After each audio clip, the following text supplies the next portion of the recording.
In today's show, we're looking at, you guessed it, you saw it on the title. It's the fantasy basketball playoffs, the schedule. Michael Bolton. Thanks, Josh. It's Michael Bolton here, and it's time for another episode of the Locked On Fantasy Basketball Podcast. Let's get to it. Let's get to it, indeed. You are Locked On Fantasy Basketball, your daily fantasy basketball podcast, part of the Locked On Podcast Network.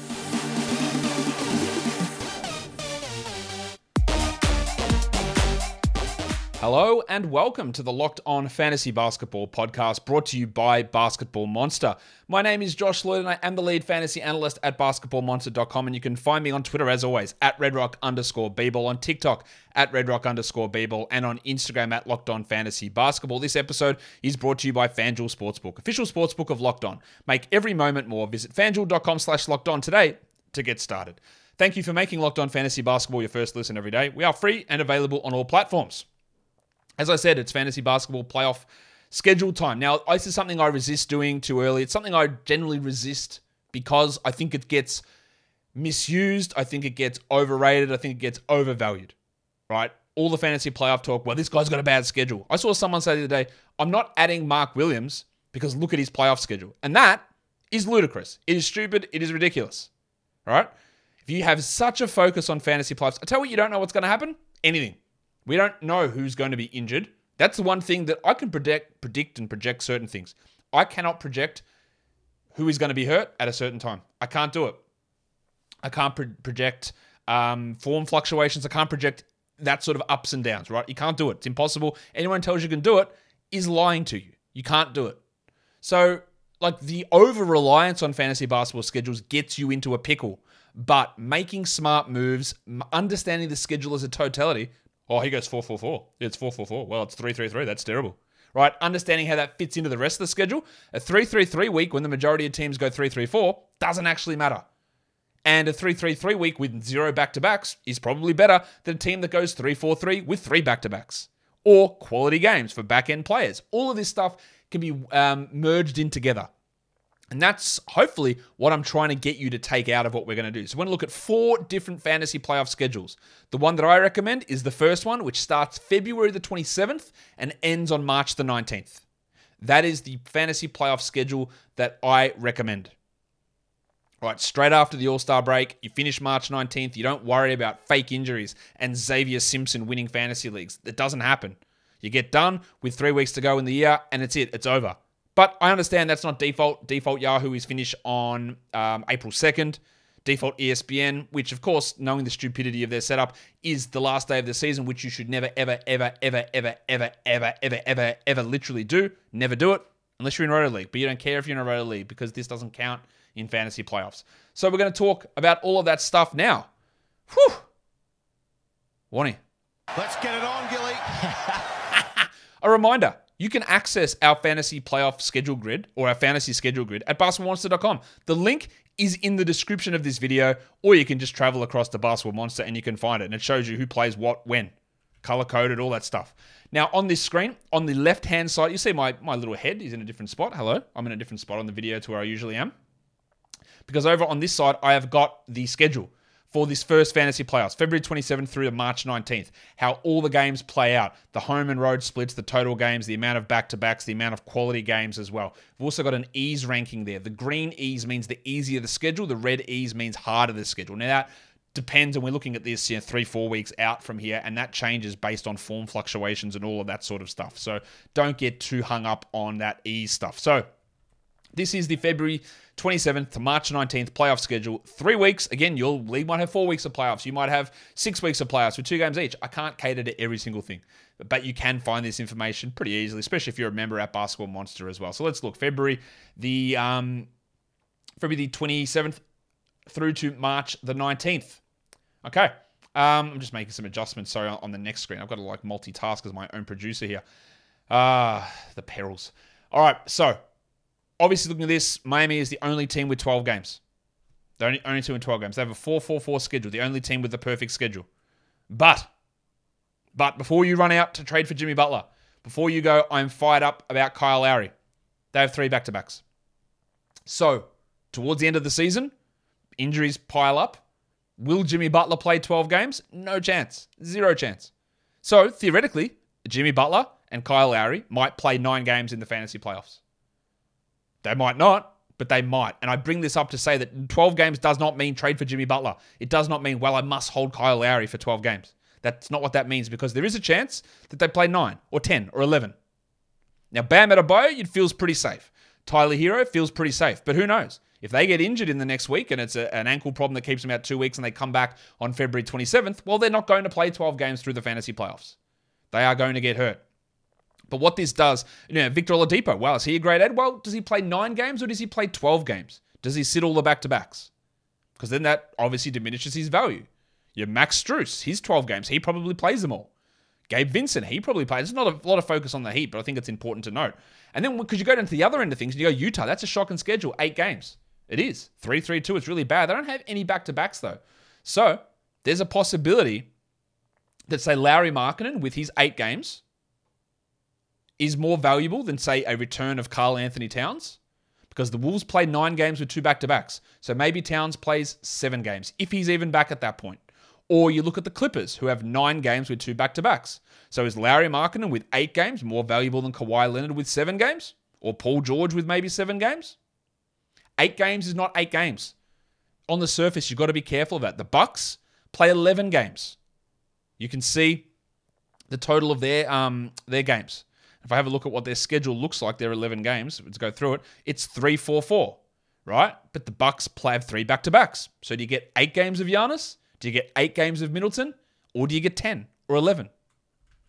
You can see, again, this is, if you are listening to this audio, you can go check this out on video to see it all, but we'll run through it. The Heat have 12 games. There's a bunch of teams with 11. Lakers, Rockets, Grizzlies, Nets, Thunder, Warriors, Magic, Sixers, Bucks, Celtics, Blazers all play 11. The 10-game teams are the Spurs, Nuggets, Pelicans, Pistons, Wizards, Raptors, Hawks, Kings, Knicks, and Hornets. And then the 9 games are Phoenix, Bulls, Clippers, Pacers, Mavericks, Cavs and Wolves, and then the Jazz with 8. In terms of teams to avoid, probably because of the two-game weeks, in week 1 of your playoffs, the Cavs and the Nuggets have a 2-game week. Not great if you've got Mitchell or Garland or Jokic. You're still going to use them, but the value of them or the impact of them decreases. In week 2, the Bulls, Clippers, Wolves, Suns, and Spurs all play 2 games in semi-final week. So if you're holding like a Devin Vassell hoping he impacts your fantasy playoffs, he probably won't. Cam Johnson might become an issue. You have all your fringe Clippers guys. Norm Powell, useless. Zubac's probably useless. Alex Caruso for the Bulls, useless. 2 games. And then in finals week, Charlotte, the Knicks, and the Jazz play 2 games. So maybe when that person said about don't pick up Mark Williams because of the playoff schedule, in finals week, 2 games probably isn't enough. But you use him to get through to that finals, then you drop him. Or the Knicks or the Jazz, and making those discussions there. Interestingly, the Magic, we look at their schedule, the old Orlando Magic. They have 11 games with 1 back-to-back. And that is the fewest back-to-backs of any team that plays 11 games. Now, obviously, the big impact there is John Isaac, who'll probably be able to play 10 games. Who knows what minutes he's at, though. But even if little injuries are cropping up for Wendell Carter or Markelle Fultz or Gary Harris, the likelihood of those guys playing 10 or 11 games is sky high versus the Warriors' 11 games where Clay's probably going to sit 2 of them with 2 back-to-backs, or Steph could sit 1 or 2, or Wiggins could sit 1 or 2, or Draymond could sit 1 or 2. Or the Thunder, who have 3 back-to-backs. Now, they don't routinely sit players, but if someone gets hurt, then yes, that will help. That will impact them. The Bucks with 3 back-to-backs. The Sixers, 11 games. Does Embiid play 8 or 11? Does Harden play 11 or 9 or 10 or 8? These are all very important things. And then when we look at the other side of things, well, the Sixers, every single one of their games through the fantasy playoffs here is a quality game. So the DeAnthony Melton value with the high back-to-backs, with the fact that you're going to use him every single day, gives the value.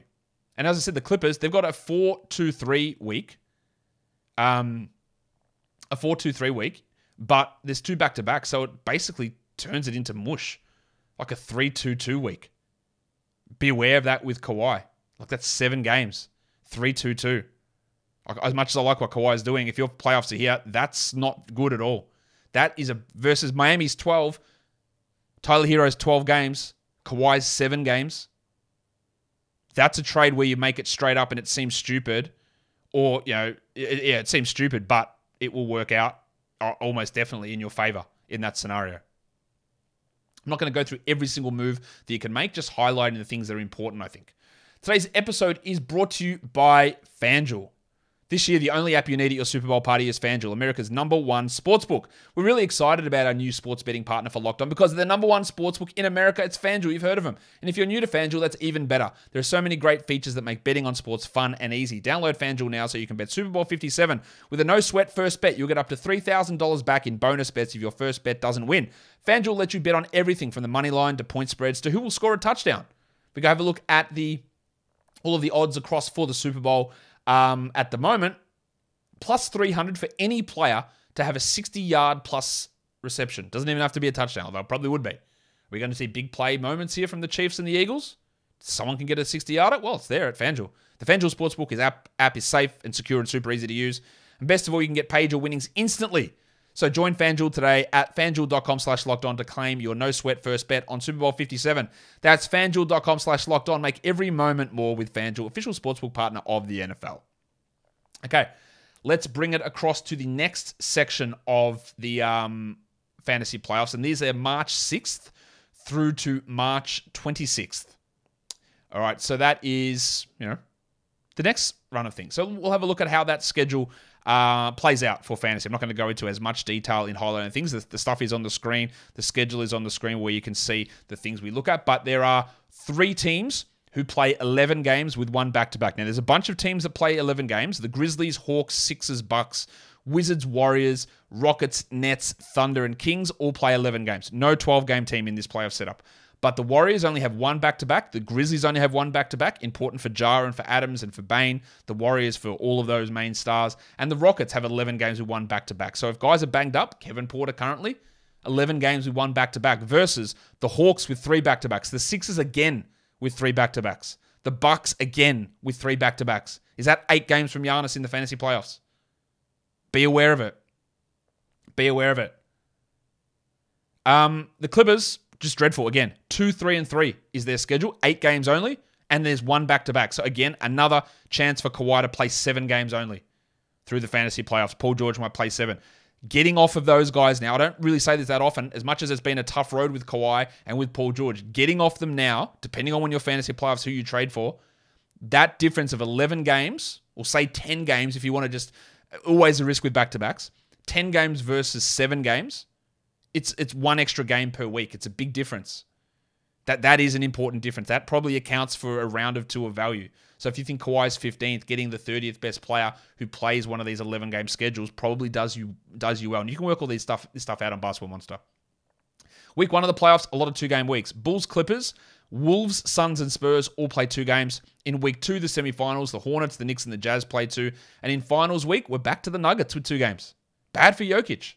Miami with 2 games. Now, Miami's schedule in the last lot of playoffs was fantastic. In this one, not as good. Miami have a 2-game week in finals week. They go 4-4-2. Big drop-off. And you're not going to be able to trade in the playoffs, so be aware of that. They have 10 games, the Heat, with 2 back-to-backs. So 8 Jimmy Butler games, including 2 in finals week. Shouldn't like that, should you? Pistons also have 2 games across that week. In terms of the best streaming teams, the Cavs, every one of their games is a quality game. 10 of 10. And the Nets, every one of their games is a quality game. So Seth Curry, although he's prone to sitting out. Royce O'Neal. You're trading for a Nick Claxton helps a lot. The Cavs, Mobley, Jarrett Allen, getting those guys in trades. They only play 10 games, but you can then free up other streaming spots on other days. Atlanta, Philadelphia, Milwaukee, OKC, and Sacramento have 11 games, so it looks good on the surface, but 3 back-to-backs. Especially important for the Sixers and the Bucks, for Embiid and for Giannis, with potential resting with the foot and knee issue for Embiid and Giannis, respectively. Super, super important to pay attention to that. Again, have a look at the schedule on the side. We've got a bunch of teams with 11, a bunch of teams with 10, a bunch of teams with 9, and the Clippers with 8. But not every 10-game playoff schedule is equal. An 11-game schedule for the high-end Bucks players, Middleton, Giannis, might be worse than, say, a Pistons player. Well, that's probably a bad example because they've got 9 games but no good ones, no good players. But like DeRozan for the Bulls plays 9 games with a back-to-back. He'll play through it. So you'll get 9 games of DeRozan. And is that 9 games of DeRozan better than 8 games of Middleton? Almost definitely. Is it better than 8 games of Giannis? Well, there you go. There's a debate, isn't it? Is Zach LaVine if 9 games of Zach LaVine better than 8 games of Chris Middleton? Like, these are the questions that you need to answer and look at. Is, the Jazz with 9 games and Lowry Markkanen, he'll play all 9 of those. Is Lowry better than 8 games of Giannis? 9 Lowrys, 8 Giannis's? I'm not saying Giannis is going to sit all of them, but I'm also not saying that. That's a distinct possibility. And this is a pretty common fantasy playoff schedule. Lots of interesting things. The value of streaming Cleveland and Brooklyn with all games being qualities. The value of having those fringe guys on your roster is immense. The value of getting out of the Clippers business.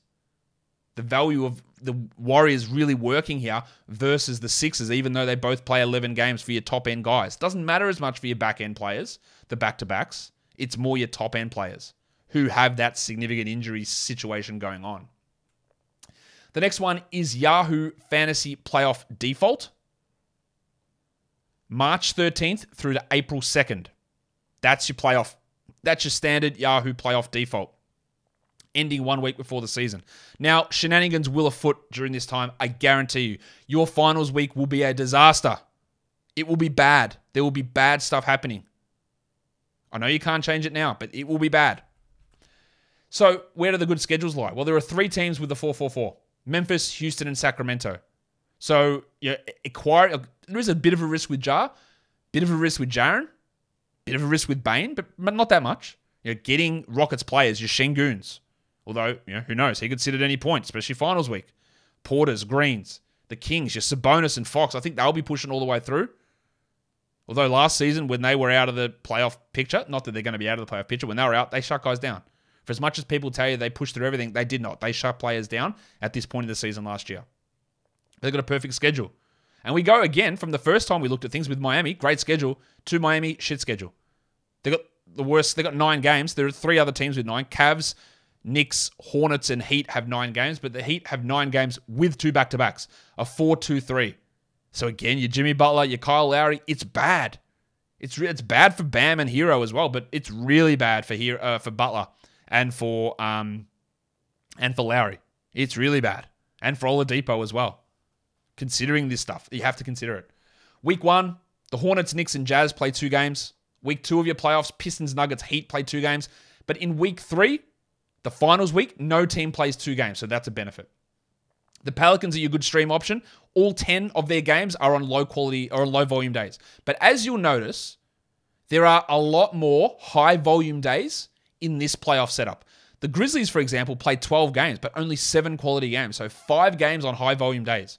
So fringe Grizzlies players, maybe that is Brandon Clark by the time we get here. Maybe Adams is back. Maybe that even includes Steven Adams. You might use them 7 times instead of 12. And all of these top-end teams, as you can see on the graphic, no one plays many quality games. The Lakers have 10 games, and 5 of them are on low-volume days. So Dennis Schroeder, Russell Westbrook maybe, Rui Hachimura, shithouse. You won't use them half the time. They sit there as nothing players.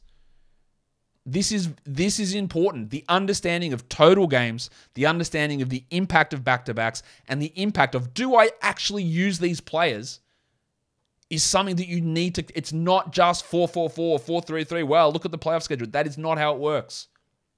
When you're looking at top-end players, look at total games and back-to-backs. That's where you can get dicked. When you're looking at middle to back-end players, look at total games, but quality games. So again, we can look at this and go, wow, Sacramento, Malik Monk, 12 games, that's great. 8 qualities. Kevin Huerter maybe falls into that mix. Trey Lyles maybe falls into that mix. So before you go, man, I'm going to grab these guys, these Rockets players, I'm going to grab KJ Martin because he's got 12 games. Well, you might use him 7 times. And that makes him worse than having a Heat player. Makes him worse than having a Hornets player. One of those 9-game teams. And yeah, but even those guys, like the Hornets, play 9 games and 6 are quality. But those 6 quality games for the Hornets out of their 9 is more than the 5 of the Lakers. So a Jalen McDaniels, a Gordon Hayward, has more value than a fringe Laker player through the playoffs, most likely. No one has more than 8 quality games apart from the Pelicans over a 3-week period. That's very low. And then Milwaukee and Sacramento, the Bucks are getting dicked by back-to-backs. Another 3 back-to-backs for the Bucks, the highest number, along with the Kings out of the 11 game. Well, the Kings have 12 and the Bucks have 11 games. Again, 3 back-to-backs, the most of anybody through that time period. The Kings, it doesn't really impact. The Bucks, it does. So Giannis's 11-game schedule might be 8 again. Middleton's 11-game schedule might be 8. The return of Bobby Portis, it might be 8. You see the difficulty in trying to plan all of this stuff out weeks in advance with only the surface level investigation? I encourage you all to really dig into it for your league. Know when your playoffs are and look how it all makes sense. Use weekly projection filters on Basketball Monster to see what if these guys actually play these games, how does it work for me? How does it work? And then lastly, I'm not going to talk about this one much because I've warned you a million times not to set your playoffs like this. Through to the final week of the season. March 20th to April the 9th. Good luck. I will be doing podcasts and covering the league exactly the same way I do because I know there are a bunch of you that have not made this correct decision. But be aware. There are 5 teams with a perfect 4-4-4 schedule. Memphis, Chicago, Utah, Sacramento, and Philadelphia. And it's also very important to know that when people talk about bad playoff schedule, right? Utah had the worst playoff schedule if you use my recommended playoff schedule. If you use ESPN's recommended playoff schedule, they've got the best. So saying, well, Utah's got a bad schedule or Utah's got a great schedule might mean completely different things and be completely misleading and dishonest for other people. That's why you can't just say this shit in a vacuum. You need to explain what you mean. So all of those teams play 12 games, right? All of them have at least 2 back-to-backs with the Kings playing 3 back-to-backs. But this last week, well, the last week and a half of the season, it is like 12 games, 2 games, 12 games, 2 games. Quality games become important, like massively important. The Grizzlies play 4 quality games out of their 12. The Bulls play 4. So your Alex Caruso's, Kobe White's, Pat Williams. Do you even play them? But 4 games sounds terrible, but you consider the majority of teams play 4 or 5 quality games, then it's not as bad. But you've got the little standouts there, like the Pelicans with 8 of their 11 games being qualities. Or you've got the Clippers with 7 of their 10 games being quality games. So a Norm Powell is probably more valuable than a fringe Bulls player like Pat Williams because you can play them at least 7 times versus 4 times. In week 1 of the Heat with a shocking 2-3-4 schedule with 2 back-to-backs. So they've got 9 games total. Them and the Cavs have 9 games total. And there's 2 back-to-backs. So again, shocking stuff for Butler and Lowry. For the Cavs, and we're at this point of the year, they've got 9 games, but no back-to-backs. They've got no back-to-backs. It's them and the Warriors who don't have a single back-to-back in the final 3 weeks of the season. So bear that in mind as well. Week 1 of the playoffs, Detroit, Denver, and Miami have 2 games. And then for weeks 2 and 3, there are no 2-game weeks. It is a chock-a-block schedule with a lot of games on. A lot of games on. The wild thing there is Memphis, Philadelphia, Chicago, 4 of their games, 4 of their 12 are quality games. And it's a big difference from like 8 Pelicans games being quality games. It's a big difference for those fringe players. But again, like we're looking at, say Ja with 12 games and 2 back-to-backs. The value of him versus Garland with 9 games and 0 back-to-backs. But are the Grizzlies secure at this point? Do they sit Ja on the back-to-back? So does he play 10 and Garland play 9? And then the difference is nothing? These are all things that make it very hard to make those trades where you think you're getting a marginal advantage. But the Grizzlies might be set. Ja might sit 4 games in the final week. Or the final 2 weeks. Meaning that trade where you thought you were getting a bonus fantasy schedule didn't play out. Didn't play out at all. So again, look at how these weeks play out. Pay attention to games. Pay attention to 2-game weeks. Pay attention to back-to-backs and pay attention to quality games. Back-to-backs, more important for the top-end guys. Quality games, more important for the back-end guys. So when you're adding back-end players or trading for them with the expectation they play a lot of games, make sure they actually play. Make sure you can actually use them in your roster. Because otherwise that 12-game week looks like a 4-game week. Shout out to Brandon Clark. And it's shithouse. And it's not useful at all. When you could add a Trey Murphy or a Larry Nance to play 8 games. Then, of course, he could get hurt and play 3. Which we cannot know what's going to happen tomorrow, let alone what's going to happen in 2 months' time. I hope that helped you guys. Please let me know what you think about the fantasy playoffs. Did this change any of your thinking on making moves based solely on schedule? or giving you more information to dig into stuff that is important. And that was the point of this, not telling you trade this player for this player. Although Clippers players, you probably want to get off them. Heat guys, not looking good in a lot of situations with all the back-to-backs. Giannis, back-to-backs, gross. They're probably the big takeaways. Clippers, shithouse. Giannis, shithouse. Embiid, bit of a worry. Kings, pretty good stuff. Yeah, that's the, and then looking at quality games as well. All that stuff is important. Guys, follow this podcast on Apple Podcasts, Google Podcasts, Stitcher, Spotify, and on the Odyssey app. And if you are here on YouTube, you know what to do. You thumb it up, you leave your comments down below, guys. We are done here. Thank you so much for listening, everyone. See ya.